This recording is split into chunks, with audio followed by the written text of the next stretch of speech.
Hepinize merhabalar. Bugün önümde gördüğünüz gibi kokoreçler var. Uzun zamandan beri kokoreç yapmamıştık. Bugün kokoreç yapacağız. Daha önce bir airfryer'da normal bir kokoreç yaptım. Yani yarı pişmiş bir kokoreçten standart bir airfryer'da nasıl yapılacağını göstermiştim. Bugün ben de ilk defa pişmemiş bir kokoreçi sıfırdan pişirmeyi deneyeceğim. Normalde biliyorsunuz ben bunu mangalda çevirme aparatıyla yapıyorum. Bugün yine çevirme aparatlı bir airfryer'da yapacağız. İsterseniz lafı uzatmayalım. Hadi başlayalım.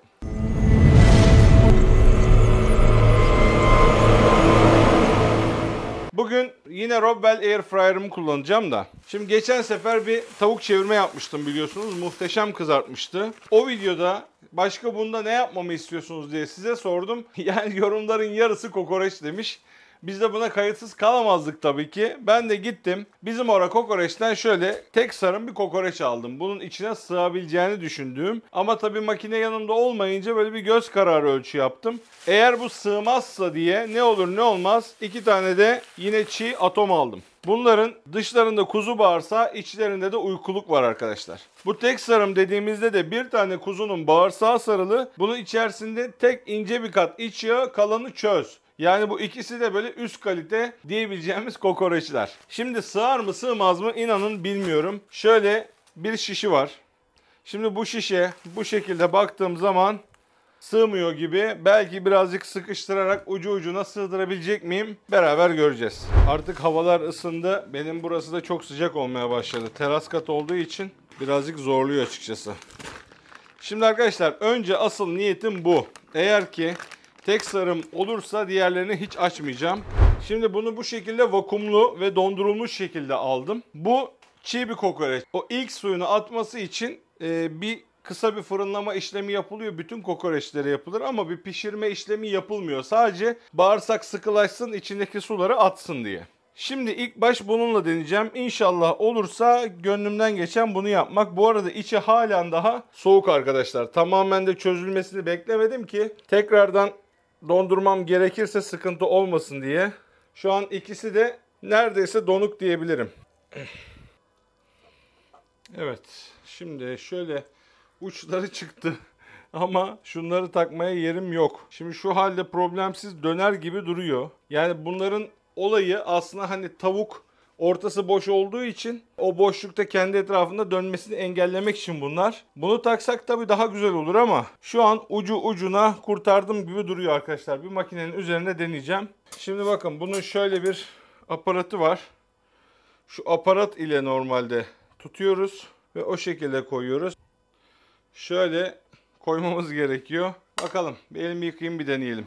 Evet, atomları tamamen çözülmeden tekrar derin dondurucuya koydum. Şimdi bugün yine dediğim gibi Robwell Airfryer'ımızda yapacağız. Şimdi bunun detaylı incelemesini daha önce yapmıştım. Şöyle altta bir tane damlama tepsisi var. Bunu muhafaza edeceğim. Evet, şu an şöyle bir kontrol etmem lazım. Kapağını kapatıyorum. Şuradan basalım. Menüyü aktif ettik. Şimdi burada bir sürü hazır ayarı var. Ama biz burada manuel bir ayar kullanacağız. Şuradan baştan sıcaklığını ilk etapta şöyle 150 derecelerde başlamak istiyorum. Süreyi de 60 dakikaya ayarlayacağım.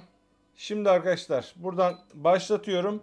Burada da bir tane şöyle çevirme motorunun düğmesi var. Ona bastığımız zaman şu an bakın durdu. Kapattım. Kaldığı yerden gördüğünüz gibi çevirmeye başladı. Şöyle bir ışığını yakalım. Evet arkadaşlar şu an bir problem yok gibi görünüyor. Dediğim gibi ben de böyle sıfırdan ilk defa yapacağım. Daha önce fırında yaptım. Mangalda defalarca kez yaptım. Bir airfryer'da da yarı pişmiş halde yaptım ama sıfırdan ilk defa. Şimdi airfryer'lar çok kuvvetli olduğu için ve kızartma gücü fazla olduğu için dışlarını da daha çabuk kuruttuğu için normalden dereceyi bir tık düşük başlamak istedim. Dışı kızarıp da içi pişmemezlik yapmaması için 150 hatta 140 derecelerde bir başlayıp bir yarım saat kadar görmek istiyorum. Şimdi buradan dereceyi 140'a ayarladım. Tekrardan devam ettiriyorum. Arkadaşlar bir yarım saat böyle bir görelim. Bakalım yarım saatte durumu ne olacak? Ona göre ondan sonraki süreyi ve dereceyi karar vereceğiz. Yarım saat sonra görüşürüz. Yaklaşık bir yarım saat oldu. Şimdi artık çözüldü ya. Biraz böyle yana doğru gevşemeye başladı. Şunları takmadığım için dönmekte zorlandığını gördüm. O yüzden de şimdi çıkarıp birazcık zorlayarak bunları takacağız. Evet, şu an gördüğünüz gibi başladı güzelce kızarmalara. Şimdi şu kancalarını buradan takmam lazım. Tabii biraz sıcak ama çok da değil yani. Bakın şimdi yumuşadığı için artık toplanıyor kokoreç. Aynı şekilde toplandığı gibi de yayılabiliyor. O yüzden de dönmeyi zorlaştırıyor. Şimdi şu aparatları bir takalım güzelce. Şu an sorun yok. Birazcık sıkıştırdım ama ziyanı yok yani. Herhangi bir problem olacak bir durum değil. Şu an gayet güzel dönmeye devam ediyor. Yine bu şekilde bırakıyorum. 1 saatin sonunda kokoreçin durumuna göre dereceyi birazcık yükseltmek istiyorum. Şimdi bir yarım saat sonra tekrardan kontrole geleceğiz. 1 saatlik süre biraz sonra dolmak üzere. Şu ana kadar gayet güzel gittik. İlk başta 140 derecelerde tuttuk. Dışı kuruyup da içi pişmemezlik yapmasın diye. Şu an içi ve dışı böyle gayet güzel şekilde devam ediyor. Şimdi 1 saatlik süreden sonra birazcık dereceyi arttıracağım artık ki dışı da artık kızarmaya başlasın. Çünkü içi oldukça pişti diye düşünüyorum. Şimdi şöyle bir çöp şiş alıyoruz elimize. Bununla bir kontrol yapacağız. Şimdi ilk 1 saatlik sürenin sonuna geldik. Kapağı açalım. Şimdi arkadaşlar şöyle bakın. Bir tane bu şekilde çöp şişle alıp bunu bazı yerlerinden deleceğiz. Yani bir sürü delik açacağız. Bu arasındaki bakın şöyle görüyorsunuz fazla suyunu atmasını yarayacak. Bunu bu şekilde bakın ne kadar rahat girdiğini görüyorsunuz. Bu da artık içinin oldukça iyi derecede piştiğini gösteriyor bana. Şimdi şöyle bolca delik açıyorum. Bakın altta suları görüyor musunuz nasıl akıyor? Şimdi bu önemli. Bazı yerlerden böyle fışkırıyor. Şöyle bir sürü delik açtım. Buralardan o fazla suyu tahliye etsin diye.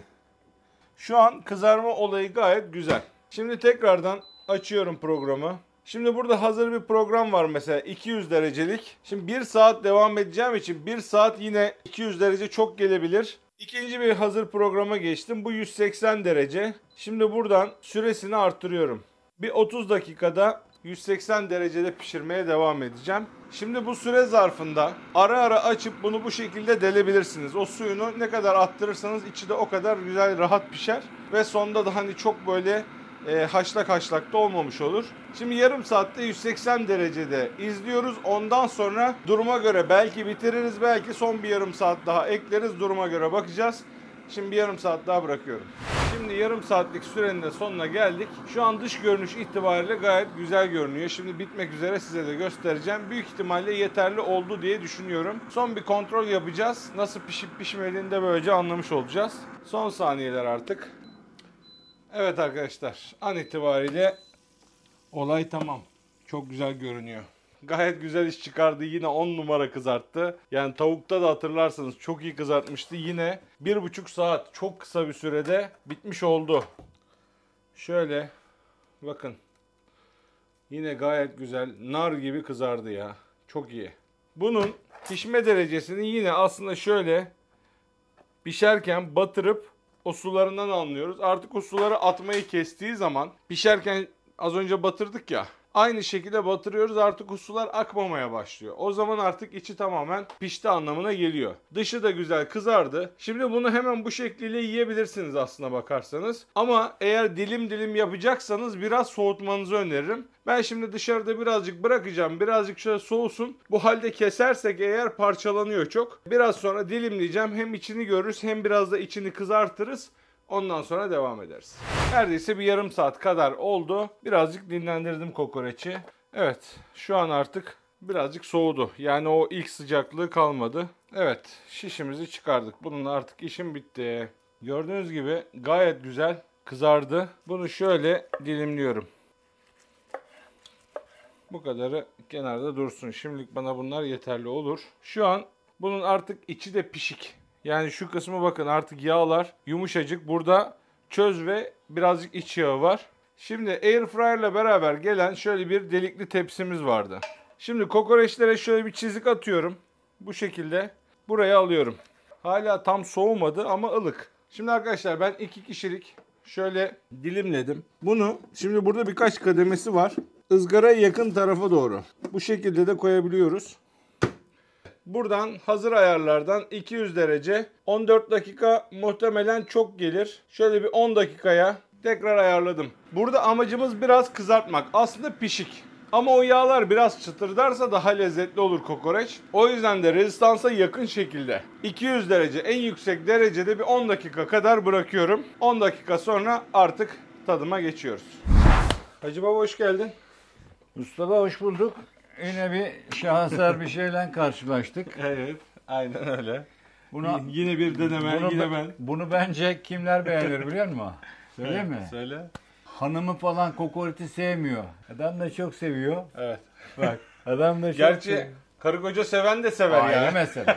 Ama bak hiç koku moku yok Allah'ın. Evet evet. Bir Valla açlık bak koku ben var. ben bilmiyorum çünkü ben hep burada olduğum için şimdi burun tabi yanılıyor. Babam şimdi geldi. Evet. Öyle çok baskın bir koku yok gerçekten. Almanya'dan bir arkadaş geldi. Kokoreç hastası. Adam kokoreç istiyor. Kokoreç yaptı arkadaşlar. Karısı evden kaçtı gitti. Vallahi bak. Allah Allah. Vallahi kaçtı gitti. O kadar Ama sevmiyor. abi şimdi evin içinde yaparsan olmaz ki.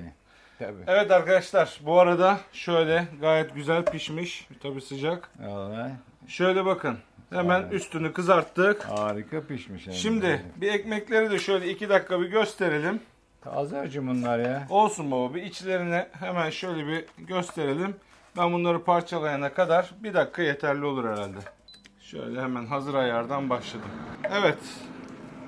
Hacı baba artık bak nasıl piştiğini, Abi, pişmiş mi? Şöyle İzmir usulü yapıyorum. Çok fazla bölmeyeceğim. İzmir usulü yap. Evet. Bakın arkadaşlar gördüğünüz gibi çok rahat bir şekilde bölebiliyorum. Şöyle. Bayağıdır da yemedik. Bak çok bile geldi biliyor musun bak. 10 dakika o bile çok yani. Harika be ya. Vallahi özlemişik de. Vallahi özledik ya. Ben bu ara işlerin yoğunluğundan gidip de yiyemiyorum da yani. Babam yine bu ara yedi gidip. Yok. Bir kere Gitmedin yedim. mi? Bir kere yedim. İnan bir kere. Şimdi bizim yazlık tadilatta babam 2 aydır orayla uğraşıyor. Benim de işlerim çok yoğun. Babam yine orada yakındaydı yemiştir dedim ama bak o da gidememiş bir çok. kere yedim. Şimdi hacım. Hacı bak buna biliyorum. Bol toz, bol tuz, Evet. kekik, Bol tuz. Olmazsa olmaz kimyon. Bol. Şöyle üzerinden kimyonunu verdik. Ah.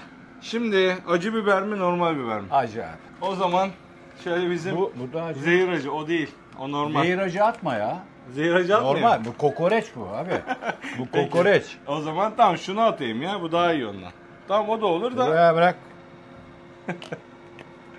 o fazla acı değildir ama. O Ya, az. Şimdi bir de böyle cila. Attım ya attım. Tamam bir de böyle açsın değil mi? Bu kekik Ekmeklere baksana. nasıl açılıyor bilmiyorum ki ben ya. Dur. Tamam dur bakıyorum ben bakıyorum. Bak şuna. Evet. Son olarak da şöyle üzerinden. Biz kekik seviyoruz arkadaşlar. Sevmiyorsanız atmayın. Hemen al şunu. Şimdi bakalım yakmayalım burada oyalanırken. Oy oy hemen bak. Oho. Görüyor musun bak. 2 dakika tuttuk ya. Vallahi var ya. Çok acayip bir şey ya. Abi Bak şuraya bak. Hemen 1 dakikadaki hale bak. bu kekik bunun kolesterolünü Yeter alır. yeter ya yeter. Dur bir şey vereyim. Şuraya bak ya. Dur hacım şunu hemen Aman koyuverelim. Allah'ım yarabbim. Getir aç içine. Aç içine baba. Şöyle dolduralım. Şunu da doldurayım kalanları Tamam. bölüştüreyim olur mu? Aman Allah'ım. Şimdi kapattım. Bu arada bak şimdi. Şöyle bir alet kullanıyorum birkaç seferdir. Burada ne kadar kullandığını gösteriyor. Bak şu an toplam daha ilk açtığımdan itibaren 3 lira 12 kuruşluk elektrik harcamış. Bütün yani şu kokoreçin şu ana kadar harcadığı elektrik 3 TL 12 kuruş. Bunda- Az mı çok mu yorumlara yazın. Bunu da aldın yani ha. Ayıp ettin ya. Allah Ya hep Allah. yazıyorlar. Ben şimdi pek anlamam böyle şeylerden. Vallahi öyle. Hep işte ne kadar elektrik yaktı kim bilir falan filan. Evet. Vallahi arkadaşlar 3 lira. Bismillah. Evet Hacı Baba. Oy, Bunlar- oy, şuraya bak. Sese bak sese. Bunlara günah. Evet yorumunu bekliyorum. Şöyle vay. Müsaadenizle. Bismillah. Abi yorum abi. Ne yorumu ne ümitliler. Harika olmuş vallahi. Vallahi harika olmuş.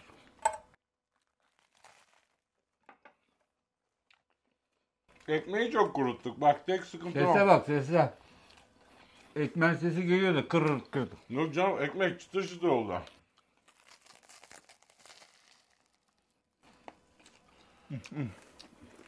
Bu imtihanı geçti. Bir bu kaldıydı. Bu da oldu yani. Kokoreç 10 numara olmuş. Olmuyor. Samimi söylüyorum bak, ekmeği bir dakika daha az tutsam biraz daha güzel olurdu. Şu an kötü değil ama hani böyle bir içi çıtır dışı yumuşak severim ben. Evet Hacı Baba, yap yorumunu. Vallahi dört dörtlük olmuş. Bence yani de. şimdi bu alacağım bunu bitti. Artık gerçekten her şeyi, ama ya bu beni bir taraftan da çok sevindiriyor çünkü hani daha önceden mangal yapma imkanı olmayanlar sadece izliyordu. Şimdi hani bu cihazlar artık böyle herkesin alamayacağı rakamlar değil açıkçası. Ya ve hani bir kere aldığın zaman zaten 2 yıl garantisi var. Aksesuarlarıyla beraber geliyor, özellikle de bu model. Daha önce bir tavuk çevirme videosu yapmıştım, orada bu cihazı detaylıca anlattım. O yüzden bugün tekrardan size hani anlatıp da vaktinizi almak istemedim. Cihazı beğenenler o videoyu muhakkak izlesin. Orada çok detaylı bir şekilde anlatmıştım. Şimdi bugün sıfırdan, yani tamamen pişmemiş mangalda yaptığımız tarzda bir kokoreçi pişirdik. Gözünüzde gördünüz bak. Hiçbir şeyini atlamadan, hiçbir detayını göstermemezlik yapmadan özellikle çekiyorum ki sizde de herhangi bir yanılmaya sebep olmamak için. 1,5 saat çok iyi bir süre. Yani mangalda bile 1,5 saati zor yakalıyoruz. Onu söyleyeyim size. Çok iyi pişirdi. Çok iyi kızarttı. Şu an gayet güzel. Benim kendi kendime hani bir dakika daha ekmeğini az tutsam ben daha çok beğenirdim. Kokoreççi bunu kesiyor, ızgarada bile yapıyor. Tabii biz de bir 10 dakika tuttuk yine öyle. Ama kokusuz oldu, ama hiç duman yok, bir şey Aynen, yok. aynen. Yukarıdan verdiği için yağlar aşağı damlıyor. Ateş yukarıdan geldiği için hiç duman yok. Sıfır yani.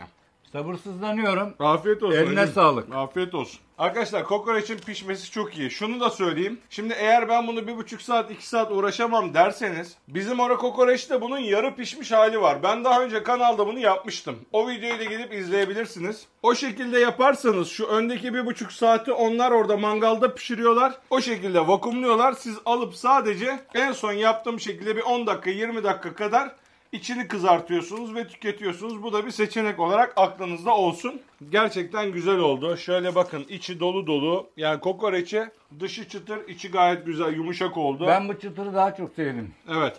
Ekmek de içi boş ekmeklerden aldım. Gayet güzel ya. Yani ben gerçekten beğendim. Benim açımdan tek dediğim gibi kendime eleştirim, bir dakika daha az tutsaymışım şu ekmeği daha da güzel olacaktı. Onun dışında hiçbir sıkıntı yok. Gayet güzel oldu. Arkadaşlar Robwell'e tekrar teşekkür ediyoruz. Bu cihazı bize yolladılar. Biz de bu tür böyle sizlere içerik üretebiliyoruz. Tekrardan teşekkür ediyorum. Ben cihazın linkini aşağı açıklamalar kısmına bırakacağım. Oradan cihazı inceleyebilirsiniz. Dediğim gibi diğer videoyu da izleyerek daha detaylı bir bilgi sahibi de olabilirsiniz. Eline sağlık. Eyvallah. Allah Afiyet razı şifa olsun. olsun Sağ ol. baba. Arkadaşlar umarım beğenmişsinizdir. Umarım hoşunuza gitmiştir. Beğendiyseniz beğen tuşuna basmayı, bu tür videoların devamının gelmesi için kanalıma abone olmayı unutmayın. Bir sonraki videoda görüşmek üzere. Kendinize iyi bakın. Allah'a emanet olun. Hoşça kalın.